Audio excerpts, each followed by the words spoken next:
But the stories that they told in the documentary, bruh, come on. They could have went a whole lot deeper. They could have did a whole lot more. Interestingly, we haven't seen the indictments yet. There's been some time lag.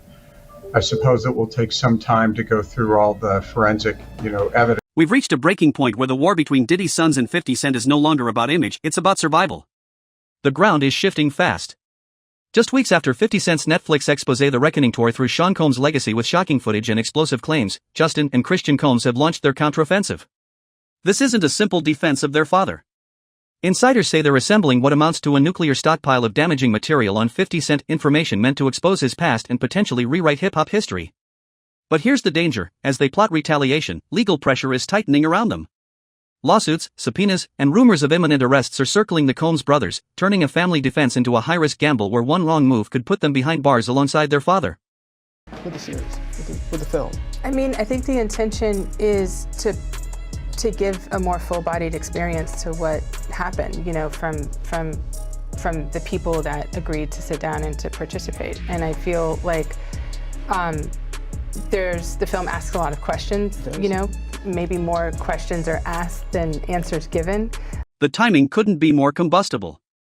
Diddy, currently incarcerated at Fort Dix with a revised release date of May 25, 2028, is watching from prison as his sons step into the spotlight. Their upcoming docuseries, slated for a 2026 debut on Zeus Network, isn't just a response to 50 Cent, it's a calculated strike. Sources close to production claim they've been quietly collecting footage, recordings, and testimony designed not only to dispute The Reckoning but to dismantle 50 Cent's carefully crafted public persona. Unreleased interviews, financial documents, and allegations tied to his early career are reportedly part of the mix, material so sensitive that 50's camp has already begun damage control.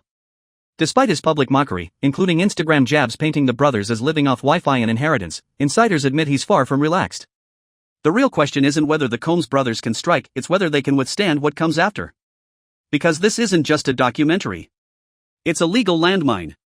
It's probably leaning towards guilt. Now, on the racketeering, I agree with you that the predicate acts may be found, but that's not all they need. There's an ultimate question. The first question on the jury verdict form is, do you find him guilty or not guilty of racketeering? Before you even get to the predicate acts, which you only get to if you find guilt, they could just be hung up on that question and say, this guy's not Tony Soprano.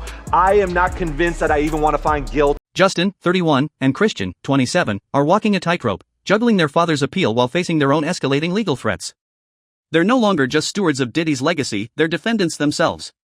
In April 2024, Christian was named in a lawsuit alleging misconduct aboard a yacht chartered by Diddy, with claims eerily similar to those leveled against his father.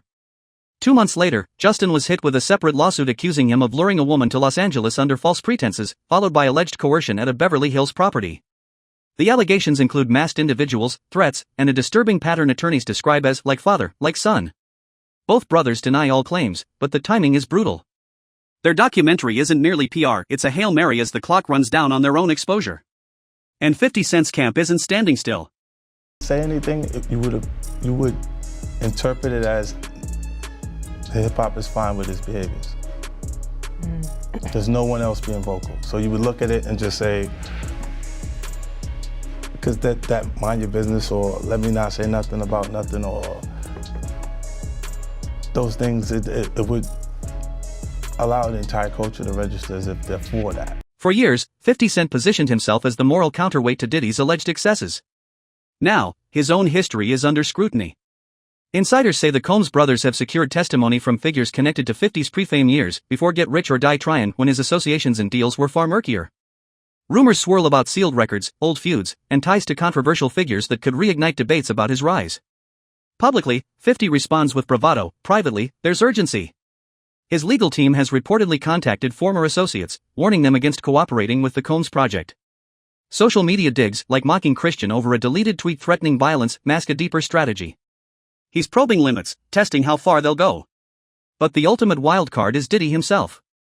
From prison, he's said to be in constant contact with his sons, shaping the documentary's direction. His December 2025 appeal filing, accusing the trial judge of acting as a 13th juror, wasn't just legal maneuvering, it was a signal. Diddy is playing the long game, and the documentary is part of it.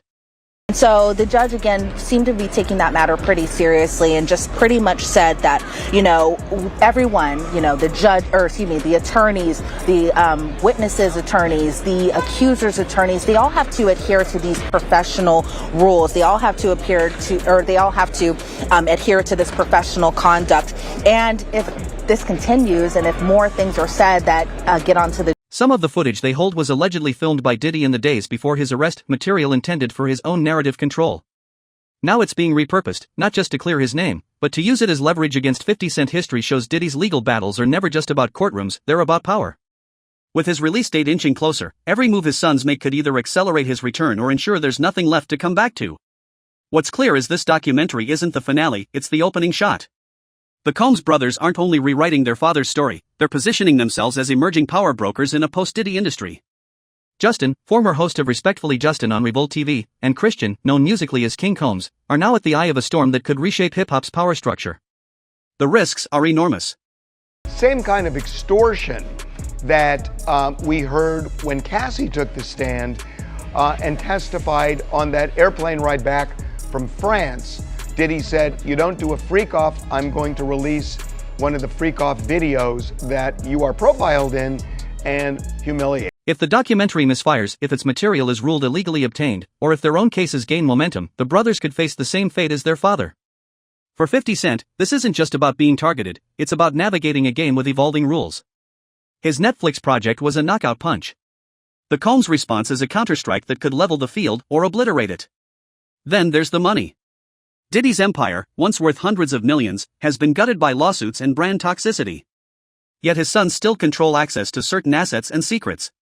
Industry whispers suggest investors are circling, not out of loyalty, but curiosity about what might be revealed. The documentary isn't just content, it's leverage. And once it drops, lawsuits are almost guaranteed, from 50 Cent, from networks, from accusers, from anyone who feels exposed. The brothers are betting that truth, or their version of it, will free them. But in a world where truth is currency and leverage is power, freedom always has a price. Freed were in the unit that was one floor above mine.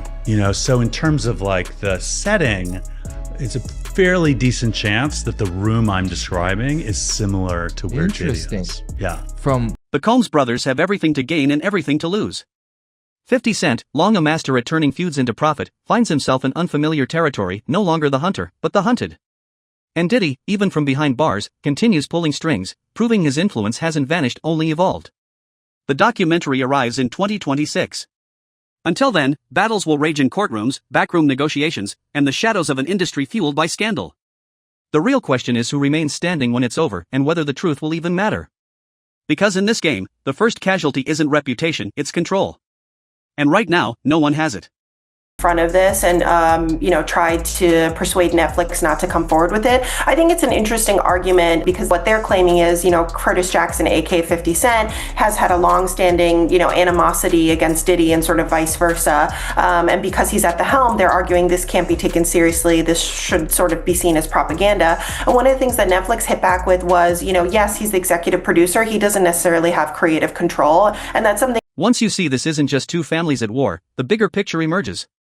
While Diddy's sons and 50 Cent trade public blows, a larger machine hums quietly behind them, one that values opportunity over loyalty or truth. Netflix proved that with The Reckoning, a project that wasn't just storytelling, but a strategic business move. Insiders say the streamer saw the Diddy scandal as a chance to dominate true crime, with 50 Cent's involvement guaranteeing drama and clicks. Nearly 22 million minutes watched in 6 days alone, that's not just viewership. That's leverage. Specifically challenges allegations suggesting that Mr. Combs and his involvement in the 2018 of his former partner Kim Porter, whose passing was officially attributed to natural causes by the Los Angeles County. Now, with the Combs brothers preparing their counter-documentary for Zeus Network, we're witnessing a full-scale media arms race. This isn't just about narrative victory, it's about who profits while principles bleed out. Diddy's empire may be fractured, but its remnants are still valuable. The Brothers series isn't merely defensive, it's a bargaining chip. Legal insiders suggest their footage could be used in Diddy's appeal or to pressure accusers toward settlements. But there's another motive: survival. With Diddy's assets frozen or tied up, Justin and Christian need independent revenue streams. A high-stakes docuseries positions them as the next generation of the Combs brand. So maybe the judge is going to give him more than time served. But we should say that the maximum he could get is 20 years. And that's what I want to get into for a minute.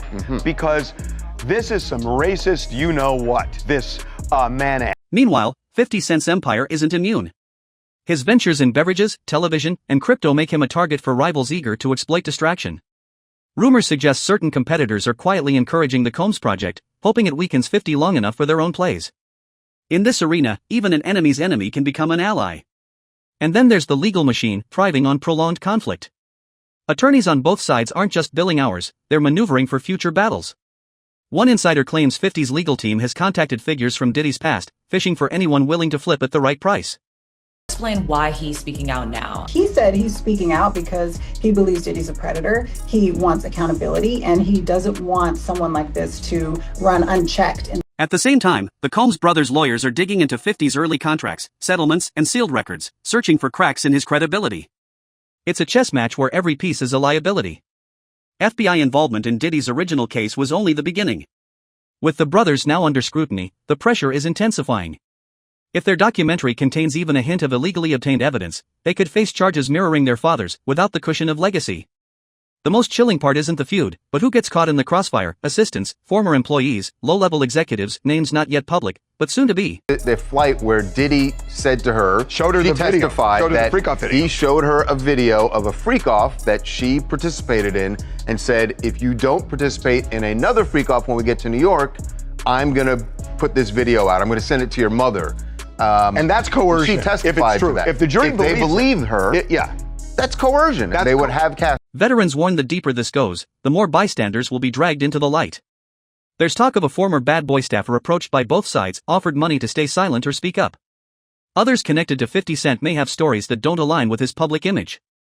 This documentary war isn't just about two titans, it's about who gets sacrificed.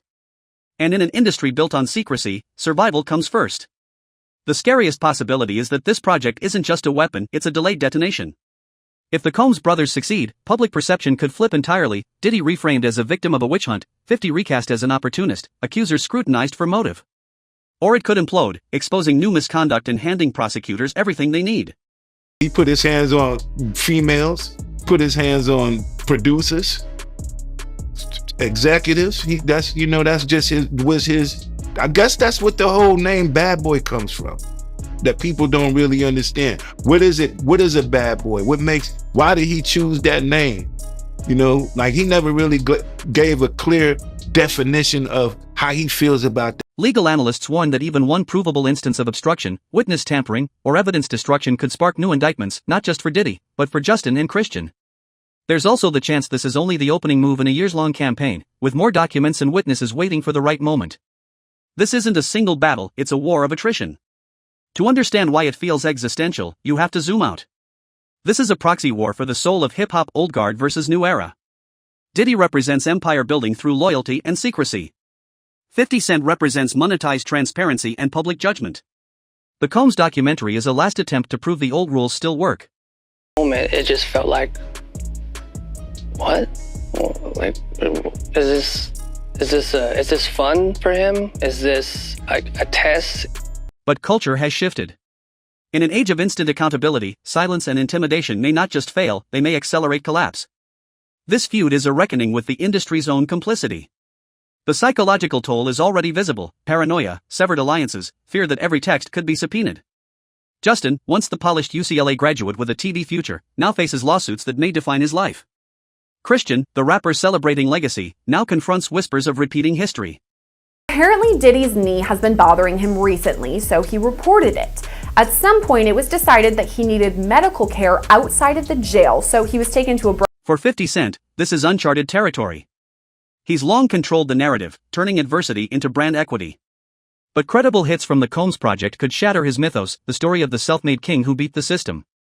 The danger isn't losing, it's becoming irrelevant. And the worst may still be ahead: countersuits, leaks, betrayals from once silent insiders. Rumors swirl of a former Diddy associate preparing to flip, potentially implicating multiple industry heavyweights. 50's team may attempt a preemptive strike to discredit the documentary before release. And Diddy, still convinced he can turn the tide, remains the ultimate wildcard. This shows a wide variety of sentences. Weighing all the relevant factors, the court determines that the sentence is 50 months of incarceration. 50. 4 years. 4 years. 5-0. 4 years, 2 months. 2 months. Yep. Wow. 50 months. The system thrives on explosions like this, every move triggering another, no one walking away clean. The documentary is only the spark. What follows could burn far beyond the guilty, consuming the entire industry. This conflict has already spilled into boardrooms, courtrooms, and political discussions. Lawmakers see Diddy's case as a catalyst for regulation. The public remains split on 50 Cent as hero or opportunist. The real power players stay silent, waiting to strike when the dust settles. In the end, it's not about who wins, it's about who's left standing when the music stops. And as the noise grows louder, one question lingers: if the Combs brothers truly have evidence that could rewrite history, why haven't we seen it yet? Are they waiting or being used? Because the next move won't just change the rules. It will change lives.